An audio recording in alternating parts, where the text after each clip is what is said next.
Hi friends, இன்றைக்கி வீடியோவில் நம்ம செய்ய போகிற இந்த லட்டுவை தினமே ஒன்று சாப்பிட்டாலே போதுங்க. முகம் நல்லா பளபளப்பாக இருக்கும். அதே மாதிரி முடி நல்லா அடர்த்தியாக வளரும். முடி கொட்டுறதும் நல்லாவே குறையும். அவ்வளோ ஹெல்த்தியான ரொம்ப டேஸ்டியான இந்த லட்டு எப்படி செய்யலான்றது பார்க்கலாங்க. இது ஒரு தடவை செஞ்சு வச்சுக்கிட்டிங்க அப்படின்னா 20 நாள் வரைக்குமே கெடாது.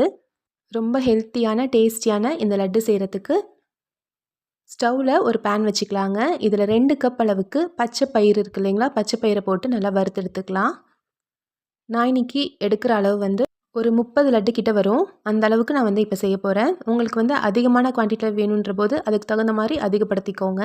1/4 லிட்டர் அளவுடைய கப்பில் 2 கப் அளவுக்கு பச்சை பயிரை போட்டு மீடியம் ஃப்ளேமில் வச்சு நல்லா இந்த மாதிரி செவக்க வறுத்து எடுத்துக்கோங்க. பாருங்கள், இந்த அளவுக்கு நல்லா செவந்து வரணும். அந்த அளவுக்கு நல்லா வறுத்ததும் இது ஒரு பிளேட்டில் மாற்றிக்கலாம். சாதாரணமாகவே பச்சை பயிறு ஃபேஸ்க்கு நல்ல ஒரு பளபளப்பு கொடுக்குங்க. அது நம்ம உள்ளே சாப்பிடும்போது ஃபேஸ், நம்மளுடைய தோல், முகம் எல்லாமே நல்லா பளபளப்பாக இருக்கும். இப்போ அதே பேனில் 1/2 கப் அளவுக்கு சூரியகாந்தி விதை, 1/2 கப் அளவுக்கு வெள்ளை எள்ளோ அல்லது கருப்பு எள்ளோ எடுத்துக்கலாம். 1/2 கப் அளவுக்கு ஆளி விதை ஃப்ளாக்ஸ் சீட்ஸ், 1/2 கப் அளவுக்கு பூசணி விதை பம்கின் சீட்ஸ் எடுத்துக்கலாம். இந்த 4ஐயும் சேர்த்து மீடியம் ஃப்ளேமில் நல்லா வறுத்துக்கோங்க. எள்ளு நல்லா வறுபட்டு பொரிஞ்சு வரும். ஆளி விதையும் அதே மாதிரி பொரிய ஆரம்பிக்கும் போது நம்ம ஸ்டவ் ஆஃப் பண்ணிடலாம். இந்த மாதிரி விதைகள் எல்லாமே நம்ம டைரெக்டாக அப்படியே எடுத்துக்கிறத விட அதை வறுத்துட்டு எடுத்துக்கும் போது இன்னுமே சத்துக்கள் அதிகமாக கிடைக்கும். இந்த ஆளி விதைலாம் சாப்பிடும்போது நம்மளுக்கு முடி கொட்டுறது நல்லாவே குறையுங்க. முடி நல்லா அடர்த்தியாக வளரும். இப்போ இதையும் நல்லா வறுத்தாச்சு. இதே ஒரு பிளேட்டில் கொட்டிக்கலாம். இது எல்லாமே நல்லா சூடு ஆறட்டும். இப்போ ஒரு பெரிய மிக்ஸி ஜார் எடுத்துக்கலாங்க. அதில் ஃபஸ்ட்டு நம்ம வறுத்து வச்சுருக்க பச்சை பயிரை போட்டு பொடிச்சு எடுத்துக்கலாம். இந்த அளவுக்கு நல்லா நைஸாக பொடிச்சு எடுத்துக்கோங்க. இப்போது இது கூட நம்ம வறுத்து வச்சுருக்க இந்த விதைகள் எல்லாத்தையும் சேர்த்துடலாம். இது கூடவே 1/2 கப் அளவுக்கு பேரிச்சம்பழம் போட்டுக்கலாம்.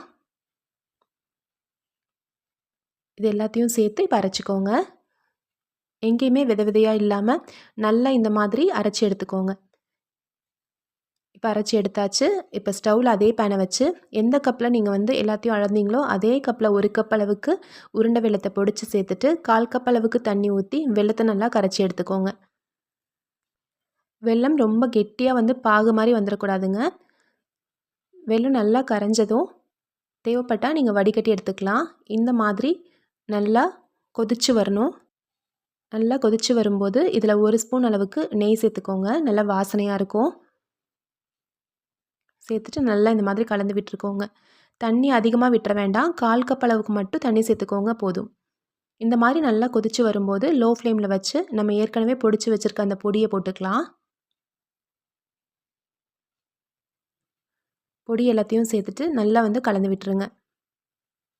இந்த வெள்ளை தண்ணியில் இந்த பொடியெல்லாம் நல்லா மிக்ஸ் ஆகணும். அந்த மாதிரி நல்லா கலந்து விட்டுருங்க. எல்லாம் சேர்ந்து ஒன்றா வந்ததும் நம்ம ஸ்டவ்வை ஆஃப் பண்ணிடலாம். நீங்கள் வெள்ளைப்பாகு நீங்கள் ரொம்ப நேரம் கொதிக்க வச்சிங்க அப்படின்னா உங்களுக்கு இந்த லட்டு கெட்டியாயிரும். அதனால் கெட்டியாகாத மாதிரி இருக்கணும் அப்படின்னா வெள்ளை தண்ணி நல்லா கொதித்து வரும்போதே உடனேவே இந்த பொடியை கொட்டி கிளறி விட்டுருங்க. அப்போ கரெக்டாக இருக்கும். இதில் நம்ம சேர்த்துருக்க எல்லா பொருட்களுமே ரொம்ப ஹெல்த்தி. அதே மாதிரி காஸ்ட்டு பார்த்திங்கன்னா உங்களுக்கு ரொம்ப அதிகமாகலாம் இருக்காதுங்க. விலை நல்லா குறைவாகவே தான் இருக்கும். சாதாரணமான அண்ணாச்சி கடைகள்லேயே கிடைக்கக்கூடிய பூசணி விதை அதெல்லாம் வாங்கிக்கிட்டிங்க அப்படின்னா உங்களுக்கு விலை குறைச்சலாகவே தான் இருக்கும். இப்போ எல்லாத்தையும் சேர்த்து ஒன்றா கலந்து வந்துருச்சு பாருங்கள். இந்த மாதிரி நல்லா கலந்து விட்டுட்டு இப்போ நம்ம ஸ்டவ் ஆஃப் பண்ணிவிட்டு இதை இறக்கி வச்சிடலாம். இறக்கி வச்சுட்டு இது கை பொறுக்கிற சூட்டுக்கு வந்ததும் நம்ம எடுத்து லட்டு பிடிச்சிக்கலாம். இந்த லட்டு செய்கிறதுக்கான மெயின் இன்க்ரீடியன்ட் பார்த்திங்கன்னா பச்சை பயிறு தான். அதில் அவ்வளோ ஹெல்த் பெனிஃபிட்ஸ் இருக்குது. அதனால் கண்டிப்பாக இந்த லட்டு செஞ்சு பாருங்கள். உங்களுக்கு எல்லாருக்குமே ரொம்ப பிடிச்சிருக்கும். இதே மாதிரி இப்போ எல்லா லட்டு பிடிச்சிக்கலாம். வேறொரு பாத்திரத்தில் நான் கொட்டிக்கிறேன்.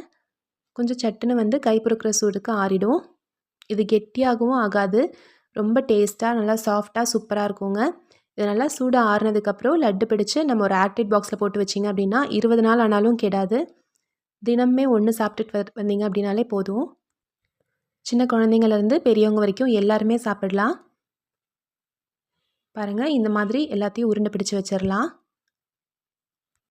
முகம் நல்லா பளபளப்பாக இருக்கிறதுக்கும் முடி கொட்டாமல் நல்லா அடர்த்தியாக வளர்கிறதுக்கும் தேவையான நல்ல சத்தான லட்டு ரெடி பண்ணியாச்சுங்க. நீங்களும் இதே அளவுகளில் இதே மாதிரி செஞ்சு பாருங்க. செஞ்சு பார்த்துட்டு எப்படி வந்துச்சுன்ற சொல்லுங்கள். இந்த ரெசிபி உங்களுக்கு பிடிச்சிருந்துச்சுன்னா நம்ம சேனல் ராகாஸ் கிச்சனில் ஒரு லைக் கொடுங்க. ஃப்ரெண்ட்ஸ் கூட இந்த வீடியோவை ஷேர் பண்ணிக்கோங்க. நம்ம சேனலை சப்ஸ்கிரைப் பண்ணி வச்சுக்கோங்க. தேங்க்யூ.